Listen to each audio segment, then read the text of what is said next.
ফেচবুকটো মাৰ্ক জুকাৰবাৰ্গে দিয়া কেইটামান টকা কেইটামান ডলাৰ পায় তাৰ বাবে আজিকালি অসমীয়া জীয়ৰী বোৱাৰীয়ে কেমেৰাটো অন কৰি কাপোৰ পিন্ধে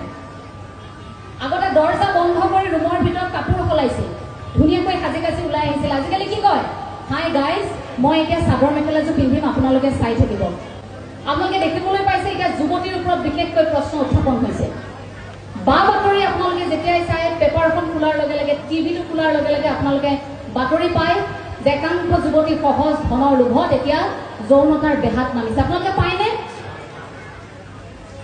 মই আচৰিত হওঁ এয়া মোৰ অসম দেশৰ জীয়ৰী বোৱাৰী যি জীয়ৰী বোৱাৰীয়ে জ্যেষ্ঠজনক দেখাৰ লগে লগে উৰণিলৈ পাৰ হৈ গৈছিল যি জীয়ৰী বোৱাৰী যি সমাজখন কেনেকৈ থাকিব লাগে সেয়া আদৰ্শ দেখুৱাইছিল সেয়া কনকলতা আইৰ পৰা ব্ৰজাংগী আইৰ পৰা আৰম্ভ কৰি আমাৰ বীৰ শ্বহীদ কনকলতা পৰা আৰম্ভ কৰি একেবাৰে জয়মতীলৈকে প্ৰতিগৰাকী নাৰীক যদি আপোনালোকে অনুভৱ কৰে কেতিয়াবা এইসকলৰ তুলনা সেইসকলৰ সৈতে কিবা আচহুৱা যেন নালাগেনে অসমীয়া জীয়ৰী বোৱাৰীৰ যৌনতাৰ বেহা এই শব্দটো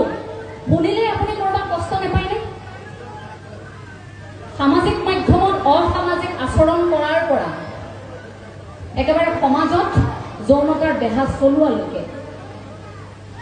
আপুনি মই এতিয়া সেই সমস্যাবোৰ চাব লাগিব কিয় আমাৰ নতুন প্ৰজন্ম আমাৰ সেই জীয়ৰী এই পথে নামিবলৈ আৰম্ভ কৰিছে নিজ ইচ্ছামতে যোৱাসকলৰ কথা আমি আলোচনা কৰিব নিবিচাৰোঁ কিন্তু বাধ্য বাধকতাত পৰি কিয় কেৱল নিজৰ দেহাটোক বিক্ৰীৰ বাবে আগবাঢ়িছে ব্যৱসায় কৰিবলৈ আৰু একোৱেই নাইনে আপোনাৰ শৰীৰটোৰ বাহিৰে ব্যৱসায় কৰিবলৈ আপোনাৰ মোৰ একোৱেই নাইনে যাৰ বাবে আমি ফেচবুকটো মাৰ্ক জুকাৰবাৰ্গে দিয়া কেইটামান টকা কেইটামান ডলাৰ পায় তাৰ বাবে আজিকালি অসমীয়া জীয়ৰী বোৱাৰীয়ে কেমেৰাটো অন কৰি কাপোৰ পিন্ধে আগতে দৰ্জা বন্ধ কৰি ৰুমৰ ভিতৰত কাপোৰ সলাইছিল ধুনীয়াকৈ সাজি কাজি ওলাই আহিছিল আজিকালি কি কয় হাই গাইজ মই এতিয়া চাদৰ মেখেলাযোৰ পিন্ধিম আপোনালোকে চাই থাকিব কাপোৰযোৰ সম্পূৰ্ণ খুলি আকৌ সেই কাপোৰযোৰ পিন্ধি সামাজিক মাধ্যমত দেখুৱায় এয়া আমাৰ জীয়ৰী বোৱাৰীৰ নৈতিক স্খলন সেইসকলক আপুনি কেনেকৈ নাকি লগাব ফেচবুকেতো এইটো ব্যৱস্থাও কৰি দিছে যে আপুনি ইচ্ছা কৰিলে তেওঁলোকক নোচোৱাকৈ ৰাখিব পাৰে কিন্তু তেওঁলোকো ইমান টেঙৰ এনেকৈ এই ভিডিঅ'সমূহ আপলোড কৰে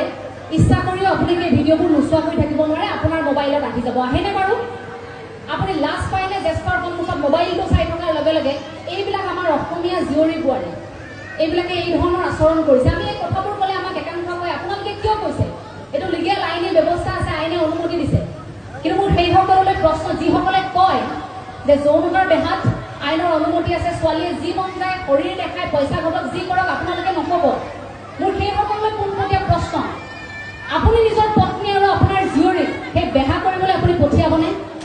যদি আপুনি নপঠিয়ায় তেন্তে আপুনি আনক উদগনিৰ নজৰ হ'ব আমাৰ একাংশ লোকে সেইসকলক উদগনি যোগাই থাকিছে কৰা একো নহয় এইটো বেপাৰ কিন্তু নিজৰ ছোৱালীজনীক বিদেশত পঢ়ুৱাইছে ভাল মানুহ কৰিব কিন্তু আনৰ ছোৱালীজনী হওক ধ্বংস হওক কৰিব পৰা হ'ল এইবিলাক আজিকালি কৰিব লাগে একো কথা নাই তুমি টকা পইচা নহয় চলিব পাৰিছা এইবোৰ সমাজত বিপথে পৰিচালিত কৰাৰ এক কীটাণু বুলি মই ভাবোঁ